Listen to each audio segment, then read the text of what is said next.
सोडूनी गोकुळास बारे चाललास सारे मथुरेचं दान पाहू दे. सोडूनी गोकुळास बारे चाललास सारे मथुरेचं दान पाहू दे.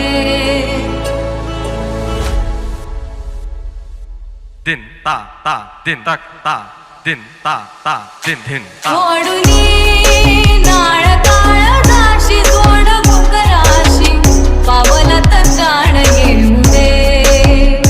सोडूनी गोकुळास बारे चाललास सारे मथुरेचं दान पाहू दे. दिन ता ता दिन तक ता दिन ता ता दिन दिन ता.